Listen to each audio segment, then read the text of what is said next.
You come back home, you get popped by Houston, which could very well happen. Now, look, Hilton Magic's a real thing. Unbelievable home crowd.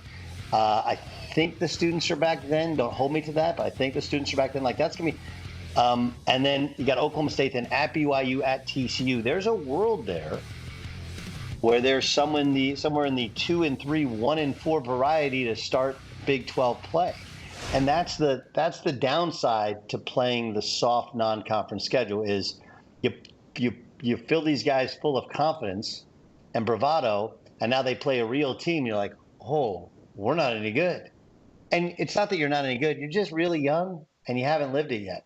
So I'm with you. I think there is some inflation to it. I think the first 5 games are going to tell you all you need to know about Iowa State.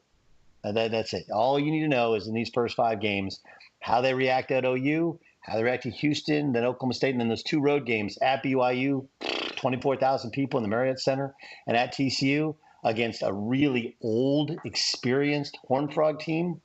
If they're 1-4, that's an NIT team. If they're 2-3, somewhere on the borderline. If they're 3-2 or 4-1, now all of a sudden we're like, you know what? Iowa State is as good as that 8 ranking in the net as of today. All right, Texas Tech plays number 20 Texas on Saturday, and game doesn't have quite the excitement that it did a couple of years ago when you and I watched those 2 teams play against each other in Lubbock. But still a good game. Some really good guards on the court in this one. Max Abmas for Texas, Tyrese Hunter, and then you got Pop Isaacs for Texas Tech. I think that's the key. Like Pop Isaacs, who's kind of going through some off-the-court stuff right now, according to my sources, he's got to play at a high level in this one, really high level. Yeah, I think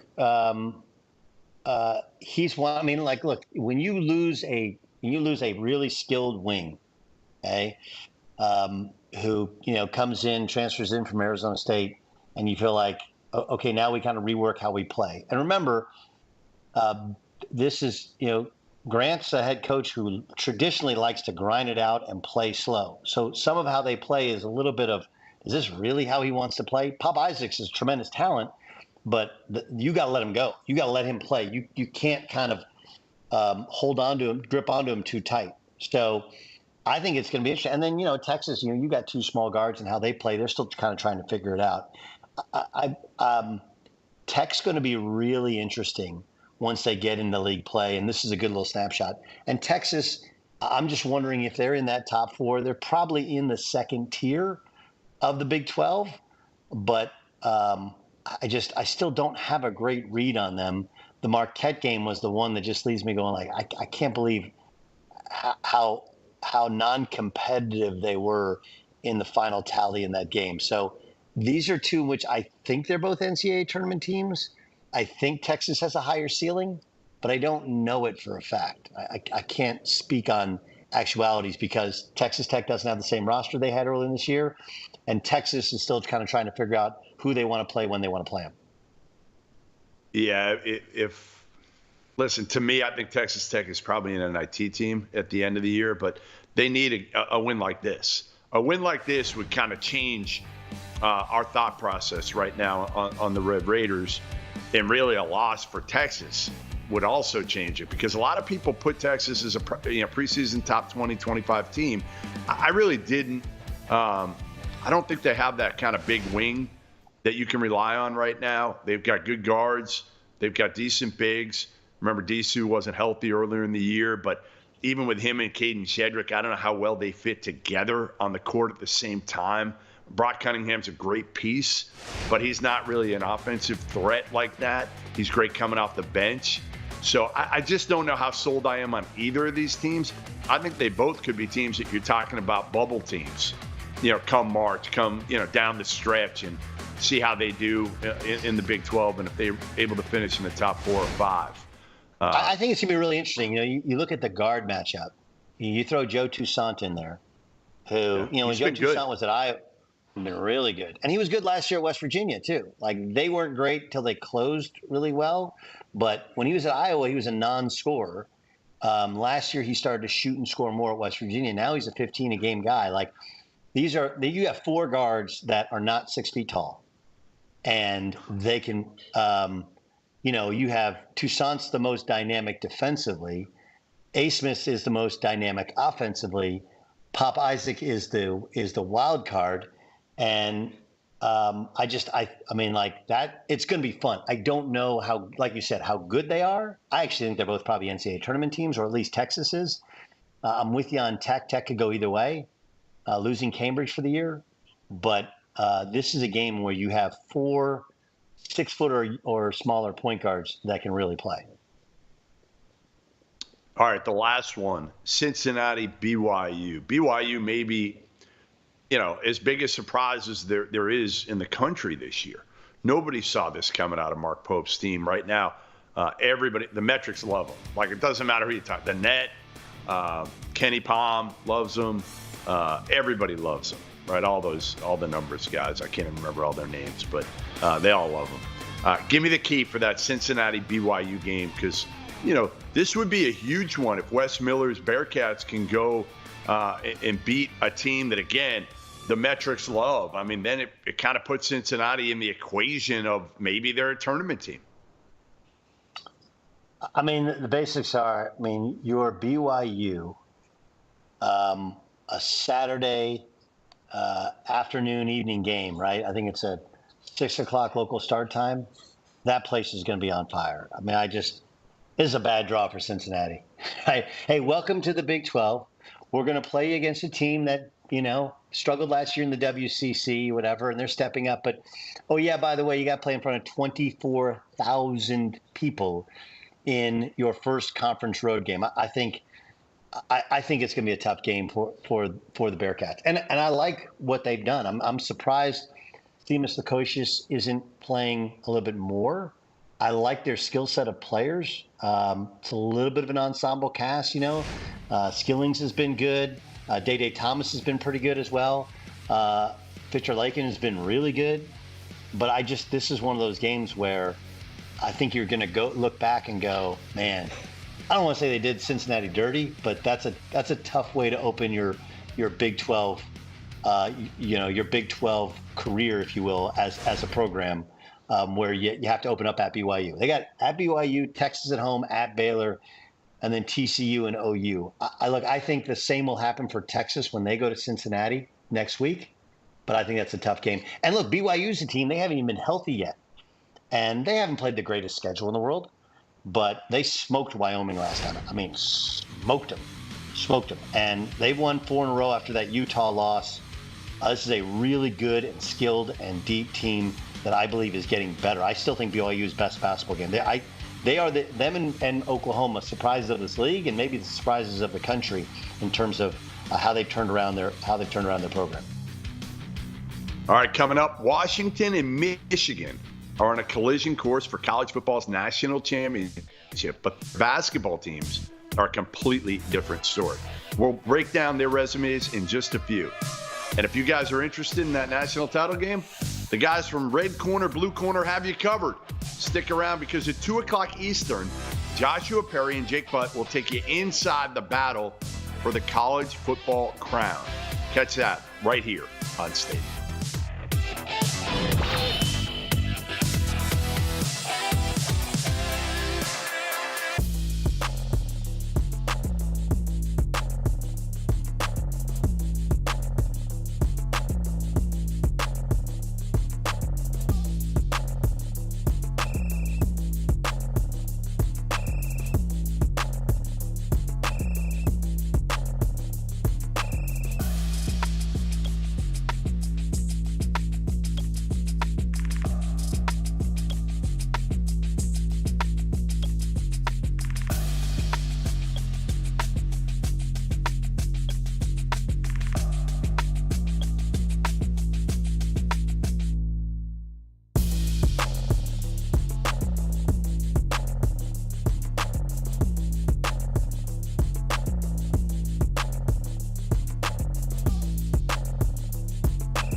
All right, welcome back. Bronny James got social media's attention again last night with this highlight alley-oop in USC's win over Cal. He put up 10 points in 18 minutes last night. And Doug, are you still hating on Bronny James? I know you're saying that sarcastically. I just think like this is a good thing for Bronny, right? Like he's getting better. He's getting more comfortable. He's a freshman, as Coach Sutton used to say, right? He had 14, but it was in garbage time. I think the bigger issue that was against Oregon State, and he had 10 against Cal. I think the bigger issue is, does that win start to fix USC? Because they're bad. Like Oregon State and Cal, the two worst teams in that league. You know, you go 0-for up in Oregon. It wasn't just that they went 0-for and lost Oregon State. Like that game wasn't close. It was a blowout. So now they welcome in Stanford, who's one of the hotter teams in the league. Stanford's won their last two. My thoughts on Bronny remain the same. I think he's a good freshman who's going to develop into a really good college player, and he's going to play between, 12 to 20 minutes a night. And they have a really soft schedule here with Stanford, then Wazoo, okay, but then they go to Colorado, to Arizona State. Okay, before they get UCLA, who stinks. Let's talk after those three games about USC. Because my concern is over this team. Collier has decided he don't want to guard anybody and not a great shooter. And when he sees his name slipping off draft boards, how does he react to it? USC's basketball team has been a disappointment. Still plenty of time, especially in this league, to win games, but they got to start fixing it now. That's more important than Bronny's 10 points last night. Yeah, again, I think Bronny is a nice piece. We've been over this before. I think he's going to be a very, very solid college basketball player as a freshman and would progressively get better every single year to where he could be an all-league-ish type player by the time he's a junior or senior. I don't think he's going to get there because I think Pops is going to get him into the NBA before he ever hits his junior year. But I like Bronny. I like him. I think he's a nice player. All right, Washington. Are we convinced that he does it this year? Because that's always been the plan, right? No. Not now. I'm not convinced. I think it's 50-50. I still think LeBron could be a little bit concerned that, hey, listen, I'm turning 40 next year. I don't know year to year whether my body's going to hold up. I think mentally he could do it and stick around for 2 more years. But I think he knows, listen, the time is going to come at some point soon. So do you just get him there? Do you just get Bronny there at this point instead of rolling the dice? Again, I don't think it's the right thing to do. I think if I'm LeBron, it's selfish in a way. I understand it, that he wants to play with him in the worst way. It would be cool for anybody to watch and for a dad to be able to play with his kid. It'd be awesome. But at the expense of your son, especially if he's having a good experience. Now, if he hates college and he wants out of USC, okay, bring him to the NBA. He can develop there. He can develop, certainly. He's not going to have to go to class. He'll have more time to work in his game. But I'd like to see him, earn it and play one more year, at least one more year in college. All right, the college football game, playoff championship game is around the corner. So it got us looking ahead to Selection Sunday, Doug, and Washington is seeking its second football title in school history. Their basketball team, they've only been to the tournament once since 2012. Now, again, Lorenzo Romo had it rolling for years. People forget about that. They had dudes every year. And Mike Hopkins, yeah, he had some dudes. McDaniels and Isaiah Stewart were pretty good a few years ago. My take to you, would the Huskies be in or out right now if the tournament started today? And where is this program headed? It's two-pronged, my question to you. They'd be out. They did beat Gonzaga at home. But remember, if you're not paying attention, they had, you want to talk about starts to schedules. You start with the mountain time zone trip, right, where you go to Colorado. Who they play, they were competitive against. CU's good. They lost by 4. Utah's pretty good, especially in Salt Lake. They lost by 5. So, I don't think they have 0 bad losses. Think about the teams they've lost to. Nevada, NCAA tournament team, San Diego State, NCAA tournament team, Colorado State, NCAA tournament team, Colorado and Utah. And they have 1 win That's a really good one over Gonzaga, albeit Gonzaga's not the same, and they beat Xavier as well. So as of today, they'd be out. But I think they can play their way in. And this is you have a new athletic director, one who didn't hire you. They also have their coffers full now because they're going to play for a national championship, right? So they'll have plenty of money if they want to write the check and have him go away. So I don't. It's not that much anymore. Yeah, it's not that much money anymore, to be honest. It's not, but you also remember they're not getting the full TV revenue share, okay? And they're still going to be in the Big Ten. So you got to conserve some of your resources, if you will. And yes, it's not as much to buy out Hop, but then you got to buy a whole new staff. And what does that look like, right? It's minimum $6-7 million, head coach, assistants, all the staffing. And Hop's well liked. He's well liked, Doug. And again, I don't think they want to fire. I don't think they want to fire him. I don't think they want to fire him. It's about football. As long as they're good enough, it's almost like Clemson in a way, right? Like obviously you want to be an NCAA tournament team, but Brad Brunell, good guy, low maintenance. Just be good enough. Don't be awful, and we'll keep you around because ultimately it's about football. All right, the other team, Michigan. They're hoping to get back and win another national title and get back to supremacy over there, but it's been much tougher for Jwan Howard and their basketball team, which is slowly dipped every single year. Remember, they were close to going to a Final Four during the bubble. Second year for Jwan Howard, he took over for John Beilein. It looked like he was going to be the outlier, the $100 million man that came in from the NBA to college and did well. Well, those days are gone. And I think it's only a matter of time. They play Minnesota tonight, and if they lose that one, the sky is going to be falling, and it's already starting to collapse a little bit in Ann Arbor for the basketball program. I think they're out right now if the tournament started, and a bigger question is, will Jwan Howard survive, and how much longer will he survive as a head coach? So I can tell you this. It's similar and different from the Washington situation. Like Mike Hopkins is a good man. He doesn't have issues, and because of it, they don't want to fire Hop. Right? They don't. I don't think they want to fire Jwan because of he's an alum. He's Fab Five. They've worked so hard to repair that relationship with the Fab Five. This would probably do it some damage. So in terms of long term, I think the goal is probably to find some sort of soft landing. This is not an NCAA tournament team. They do benefit from opening with Minnesota at home and then at Penn State, who's not particularly good.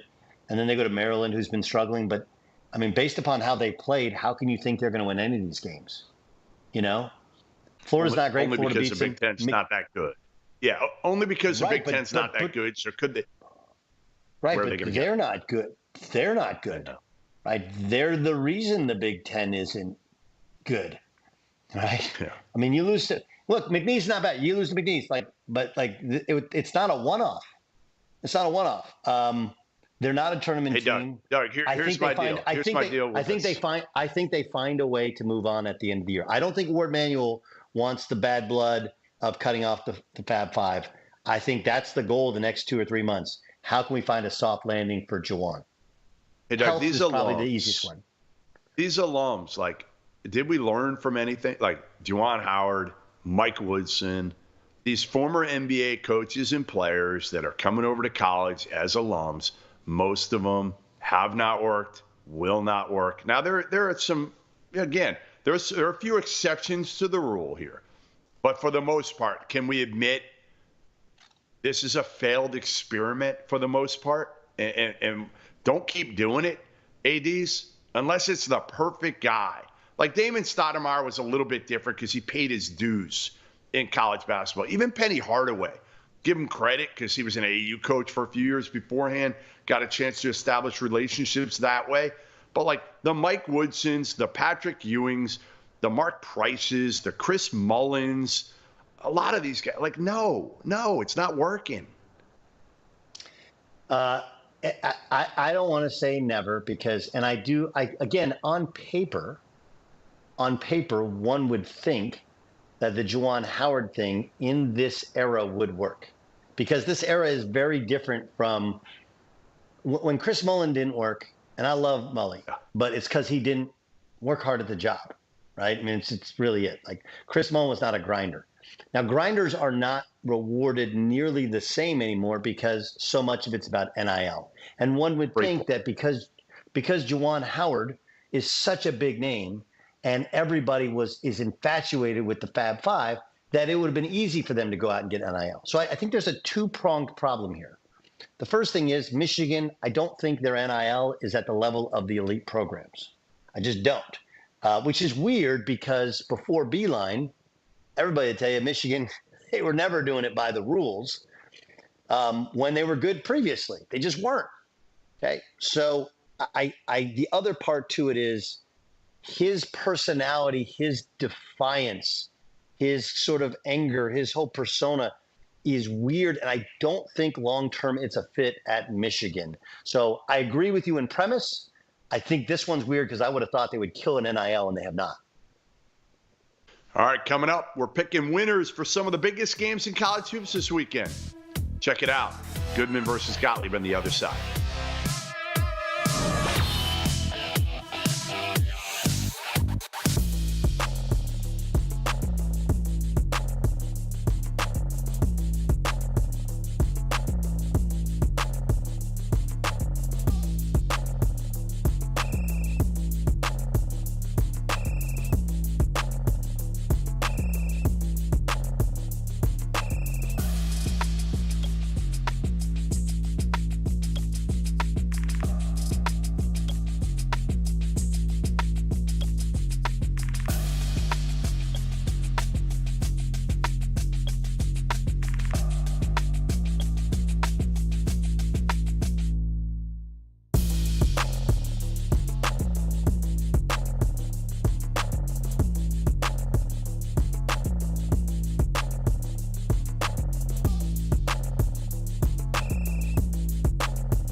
All right, welcome back. Goodman versus Gottlieb, and we got one heavyweight matchup tonight, Doug. A lot of decent games, one great one, and it's out west. Colorado at Arizona.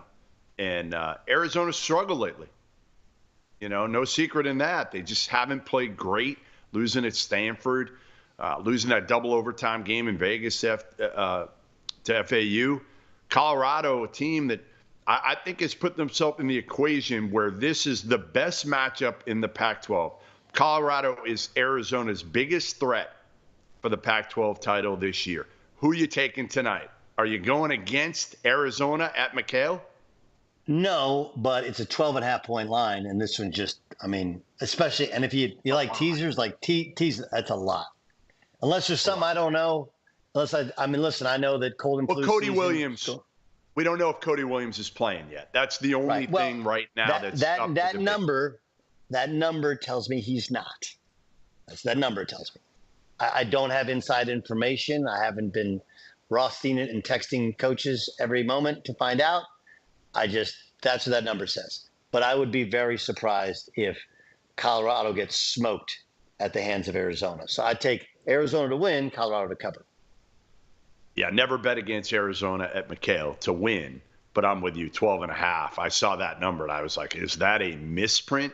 Because that's a huge, huge number, especially with the way Arizona's played lately. All right, Illinois goes in to West Lafayette on Friday night without Terrence Shannon and faces a Purdue team that everybody expects now is going to roll through the Big Ten because, frankly, their biggest competition prior to that was thought to be the Illini.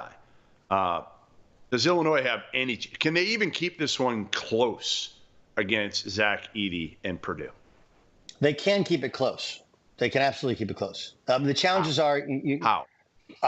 The same way that they're able to beat most teams with traditional centers. You know, you can stretch them out. They can score from all 5 positions.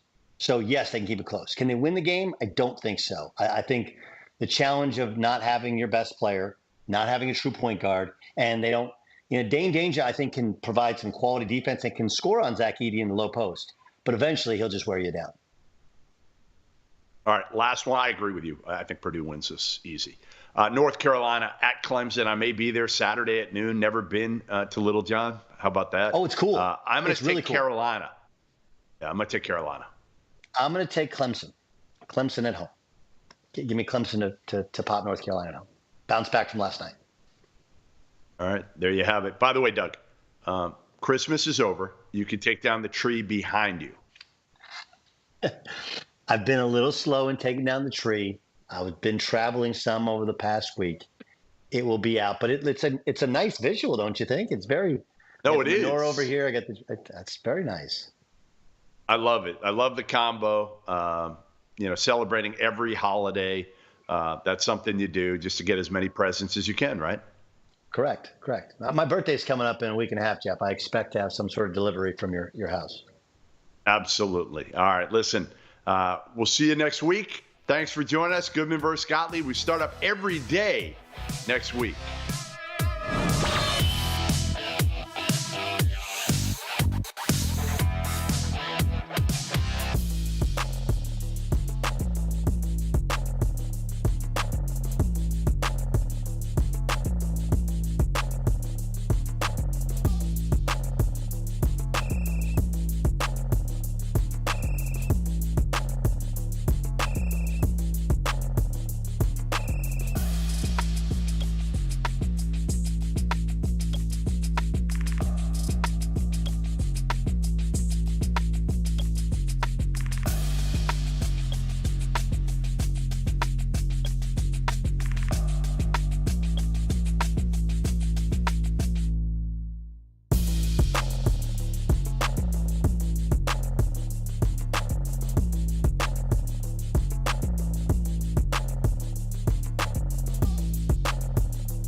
Welcome in to Red Corner, Blue Corner. We got the championship preview show coming your way.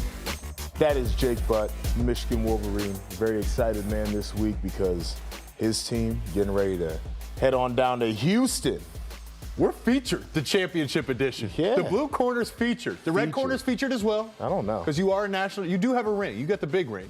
It was a while ago. That's though. Joshua Perry, national champion, captain of the Ohio State Buckeyes. It's been too damn long. I'm juiced up, though, about the show today. I know you're juiced up. We got a lot of guests coming through this show, too. We got Brooke Fletcher, the sideline reporter for the Big Ten Network. Our guy, T-Bob Hebert, from Rivals Down South will be here. We got some Michigan perspective coming as well. So, packed show. Long show today, but we want to get into it. And where I really wanted to start with this is just kind of some notes about this matchup, kind of getting to know both of these teams. We know a lot about Michigan, so maybe not as much storytelling there. But Washington, 2 national titles to their name. They split a championship in the 90s. There's a claimed championship that they have also, I believe, from the 1960s. Now, they didn't claim this championship until decades later, but they do own both of the trophies, and they have both of the championships up in the stadium, so pretty cool information there. In this series, Michigan is 8-5 against Washington, so they've got an edge in this one, although Washington has the longest win streak in college football with 21 games. This is a 4-time in the CFP that number 1, number 2 seeds will play, and 2 seeds are 3-0 in those matchups. So very interesting stuff going on there, but we got to get into the meat of this discussion. It's the thing that everybody's been talking about. It's the quarterback for Washington in Michael Penix Jr. Now, Michael Penix Jr. is a transfer in. We know that he started off his career at Indiana. While he was at Indiana, he did get a victory over the Michigan Wolverines. He threw for 342 yards and 3 touchdowns in that game. But he admitted, listen, nothing carries over from that. It was a long time ago. Yep. You know, the players are different. A lot of the coaches for Michigan at this point are different too. And Michael Penix Jr. is playing with a different team. It's also interesting to note there that Indiana has a more recent win over Michigan than Ohio State does, and that really bothers me because that game was played in 2020. Ohio State and Michigan didn't play that year. What do you make of what Michael Penix Jr. would be able to do against a stout Michigan defense? He is so phenomenal, and I know Jaden Daniels. I'm happy that Jaden Daniels won it, but if Penix had won it, there'd be no argument from my end either. He is literally like an Olympic archer, man. You see some of these highlights. That ball leaves his hands, and it just drops in exactly where it needs to be. Pinpoint accuracy. He looks like an NFL quarterback operating at the college level. So when you think about this matchup, you know, you could say, hey, how do they stop Michael Penix? You will not stop Michael Penix in this game. So you have to work. It's not just going to be a defensive effort either. This is a team-wide effort. Defensively, can you make it hard on him to get enough stops? Can you get the ball back to your offense? And then it's on the offense. Hey, can you control the clock? Can you finish? Can you drive the ball? Can you run the ball? Can you keep him on the sidelines? Can you avoid any mistakes? I think turnovers will play a big factor in this game. I agree with turnovers or lack thereof. Because turnovers, if you're Michigan, that takes away your scoring opportunity and gives it back to Penix. Penix is going to take advantage of it. And that also applies to special teams. Some of those muff punts and those mistakes absolutely cannot happen. If you give him the ball in plus territory, it's lights out in this game. So the margin for error, I think it's even thinner in this game than it was against Alabama. I think it's going to be one of the most interesting things to see here is what the Michigan defense does to try to stop Michael Penix Jr. And we've talked about how good Michigan's been at all levels of the defense and how there's not really just one guy that they rely on. They rely on all of the players to come together to make that thing work. I feel like Washington is a pretty similar type setup where although Michael Penix Jr. is a star, they've got a really good wide receiver room that we're going to talk about here in a second. They had the best offensive line in college football. This is what the Joe Moore committee told us this year. The run game wasn't always great, but it was enough to keep people honest. So they couldn't just cheat to the pass game. I'm very curious, is it the Michigan defense that's been number 1 all year that comes to this game?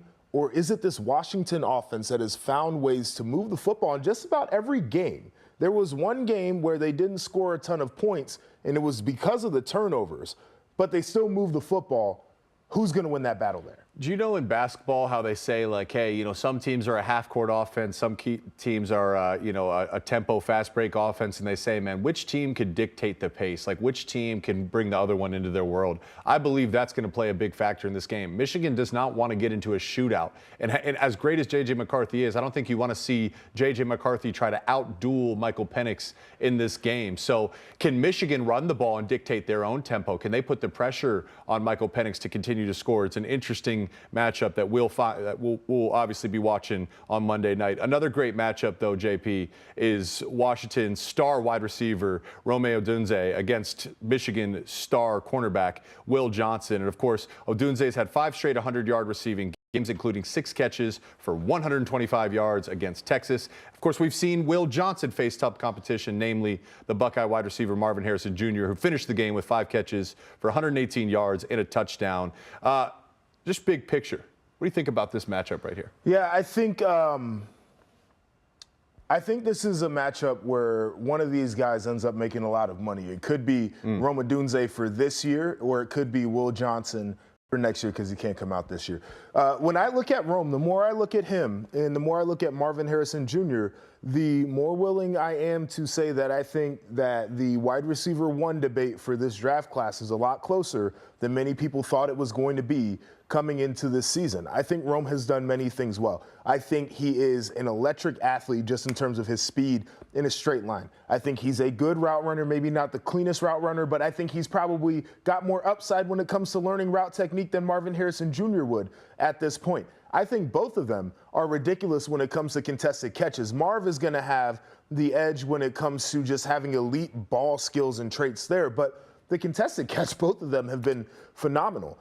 Will Johnson, on the flip side of this, he is a guy to me that you have not heard enough about him because he's been so good. I'm going to frame it that way, because when a cornerback is playing the way that they need to play, nobody's throwing their way. They can't even get PBUs, let alone interceptions, because quarterbacks aren't targeting that direction. And that's what Will Johnson has been since he really stepped on campus at Michigan.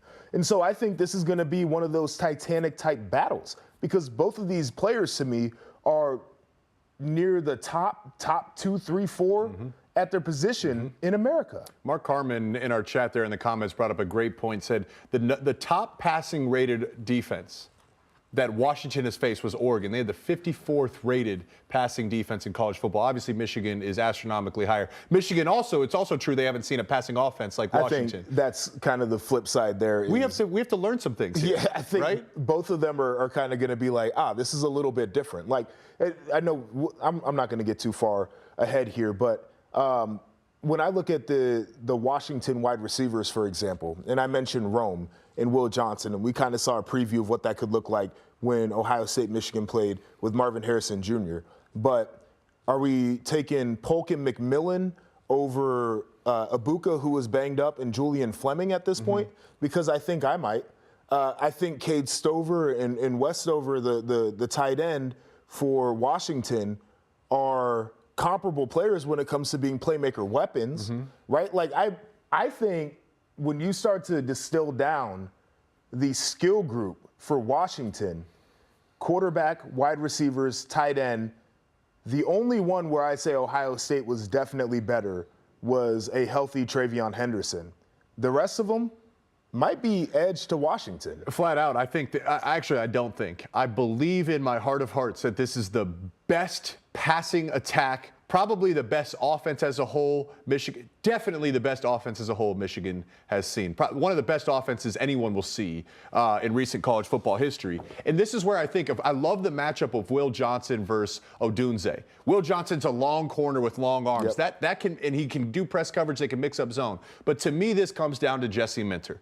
And what you need to do, what he did versus Alabama, what you need to do versus an explosive offense, get them thinking. Penix is fine thinking. You're not going to slow him down. But can you show him the same picture 10 times in a game and have the post-snap picture change 10 times in this game? And then can you use that and take advantage of maybe 1 turnover or 2 turnovers? A couple key plays in this game. I believe the receiving corps is going to get theirs. I believe Penix is going to have a phenomenal game. But there'll be a few moments in this game that can tip the scales, whether it's a dropped interception or an interception, whether it's a batted ball on 3rd and long or that ball, you just missed the bat and they convert. A few moments will decide this game. Yeah, I'm there there with you. I think that's kind of going to be it. And it gets into the next topic that we have here when we talk about the head coaches and Jim Harbaugh and Kalen DeBoer. And when we were doing our morning meeting today, I was saying to our producers that I think that these guys are more similar than they are different.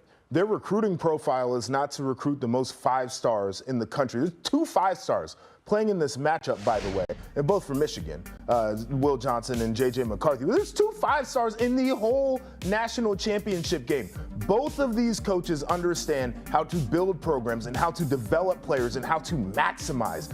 Both of these programs' identities, whether you want to say it or not, has been the line of scrimmage, right? Mm-hmm. Joe Moore Award winners, like, you don't do that because you don't give a damn about the line of scrimmage. Yeah. When it comes to Washington, it's a different protect the line of scrimmage. Michael Penix Jr. has only been sacked 10 times all season long, right? For Michigan, it's the other way around where it's like, oh, we're going to road grade you and we're going to get the tough yards downhill, but it's still very similar to the way that they're built.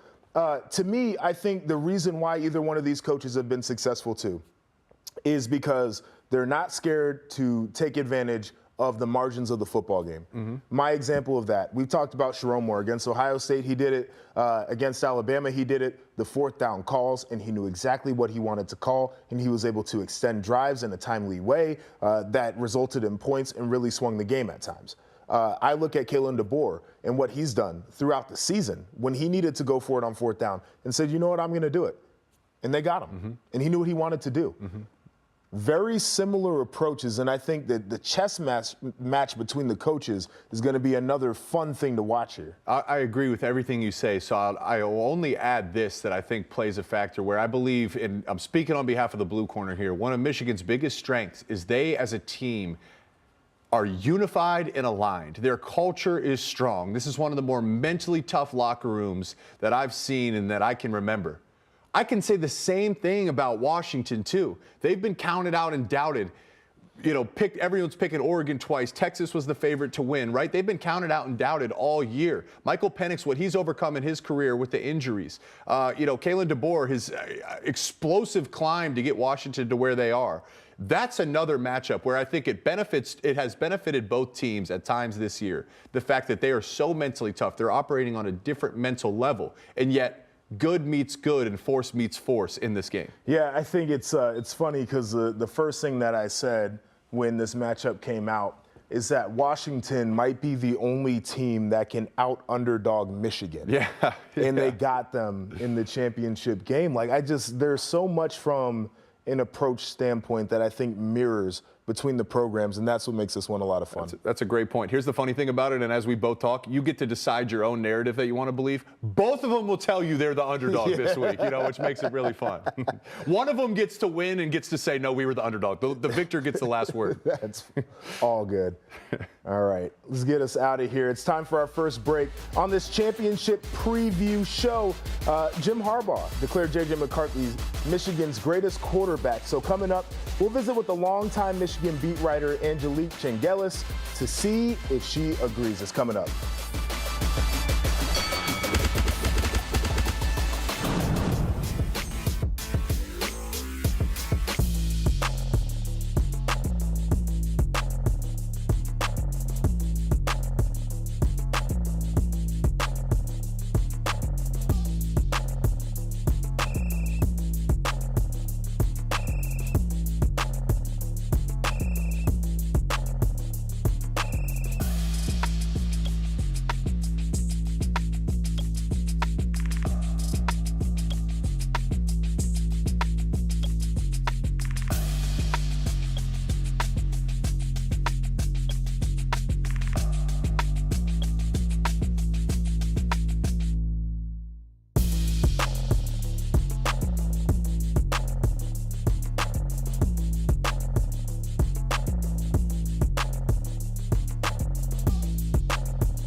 Welcome back to this championship edition of Red Corner, Blue Corner.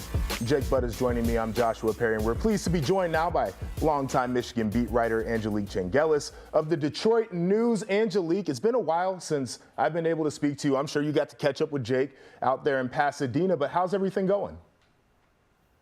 Well, I mean, it's been a very unique ride covering this team this season with all the off-field situations and then just, covering a team that keeps winning and finding ways to win when things are maybe not going the way they'd like. I think about the end of the Maryland game as an example, and certainly more recently the Rose Bowl game. So it's been fun, not a break, and honestly, as a beat writer, that's what you like.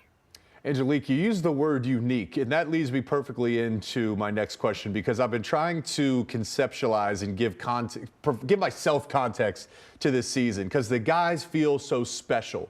The buzz feels so special. Maybe the only other time Michigan won a national title in recent history, you got to go back to 1997, 1998 season. When you think about the buzz around the program, can you compare it to anything in your memory? Like, how does it compare to that 97 season?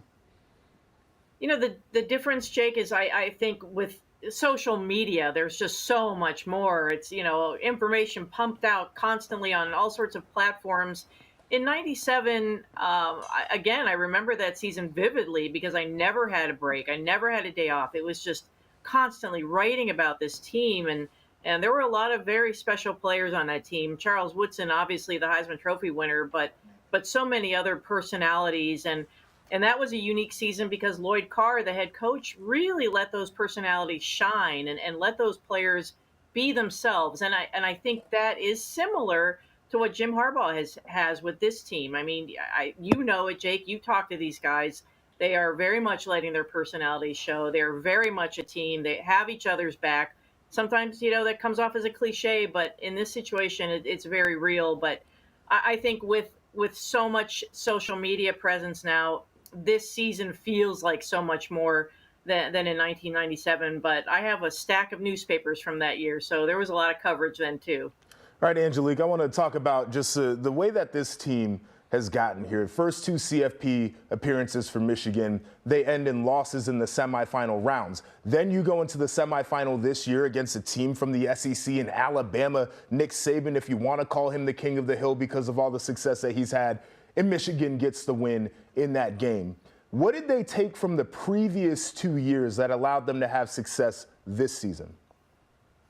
Well, I think that they learned a lot more from the TCU loss. I remember that week going into that game, I thought they seemed a little, maybe a little too self-assured going into that game. And they were all talking about smash. They want, they play smash. And that was the emphasis coming from J.J. McCarthy and certainly Sherrone Moore in the offensive line. And that was that was their bread and butter last season in particular, running the ball.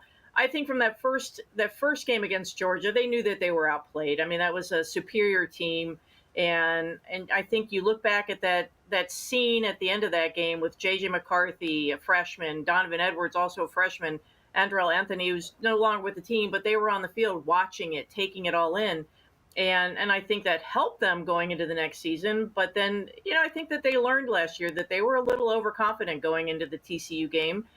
And I thought that was really scaled back this year. I didn't get that sense at all that they were cocky or overconfident going into Alabama. They said all the right things. And again, I mean, I think they believe in themselves, but they didn't need to tell everybody how confident they were. There's a popular saying in the Michigan circles by head coach Bo Schembechler that says, those who stay will be champions. And immediately what comes to mind is, Blake Corum, a guy that I personally thought he should have went to the NFL. I expected him to go to the NFL, but he chose to rehab and come back. He's not the only one. There's a number of seniors that came back. As you've covered this team and you've talked to some of the players, how gratifying do you think it is for these seniors that chose to come back and now have the chance to finish the ultimate goal of winning a national title?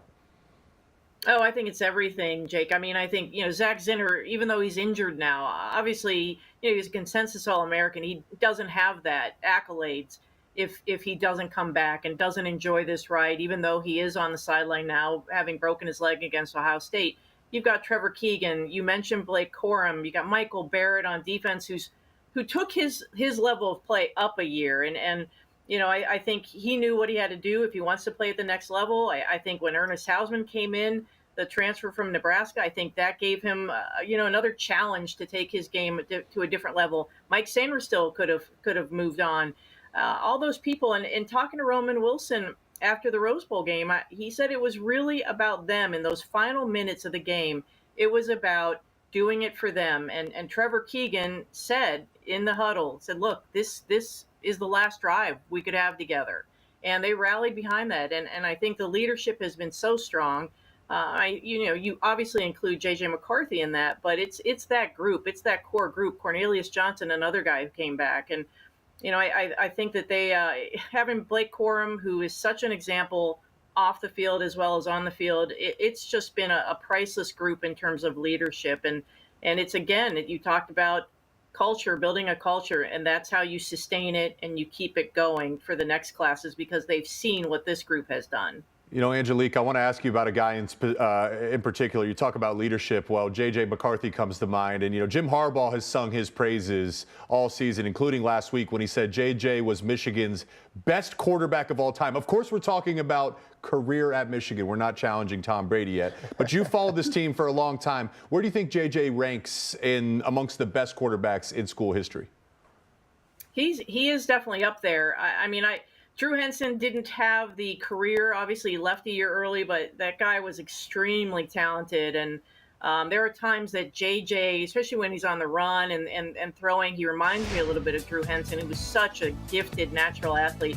I go back to the 97 season. Brian Griese was not the greatest quarterback in terms of his athleticism, but what a smart guy, what a great leader. He was very precise. And, I think of those kind of players. And JJ certainly is way up there. I mean, he's 26-1 now as a starter. He's taken this team to 2 semifinals, national semifinals. They obviously won the Rose Bowl. He was the offensive MVP. He's combined it all. He's got the arm, he's got the mobility, and he's got the smarts. And I think I'm not going to rank them, Jake, but he's definitely right up there. All right, Angelique, I like to say on this show that I don't like to get into the practice of trying to guess Jim Harbaugh's behavior because I always come out looking a little bit foolish. But you are somebody who spent plenty of time around him. And one of the big questions about Jim Harbaugh, typically when we get to this point in the year, is what his future is going to be. Michigan extended reportedly a contract in front of him. He's like, listen, I need to take a little bit more time. Hasn't necessarily been touched yet. Do you think this is Jim Harbaugh's last game as the Michigan coach? Well, I came into this season, Josh, with thinking that this would be it for Jim Harbaugh. I mean, his 9th season at Michigan, he had signed, he left the 49ers, came to Michigan in 2015. He signed a 7-year deal. So he fulfilled that promise. And now he's given them these bonus years that have been exceptional. And look, he went to the Vikings for an interview in 2022. He was in serious conversations with the Broncos early 2023. He has a Super Bowl itch. I don't think anyone can blame him for that. He sees his brother. He's got a Super Bowl win, obviously, against him. And I think if he can take Michigan, if they can win a national championship, I'm not saying if they win or lose. If they win or lose, I think he's seriously going to be considering any NFL offers that come his way. But again, it's not just does Jim Harbaugh want to go? Is there an NFL team that wants him? And I think his stock has never been higher. This is, he's done a magnificent job, and considering everything that's gone on, he missed 6 games, suspensions. He's done so much with this team the last couple of years. I think he is someone that an NFL team will want. And if it's the right fit, I think he will definitely look into that. It would definitely be fascinating to keep track of this offseason, especially coming off of a national championship appearance for Jim Harbaugh. But, Angelique, we always appreciate catching up with you, and enjoy Houston. Thank you. I look forward to it. It'll be really interesting to see how this team does, and Penix will be fun to watch, too. No doubt. All right, we're going to take another break over here on Red Corner, Blue Corner, but still to come, we'll go deep in the trenches with T-Bob Hebert and explain how Michigan can keep the high-powered Huskies offense at bay. That's all coming up.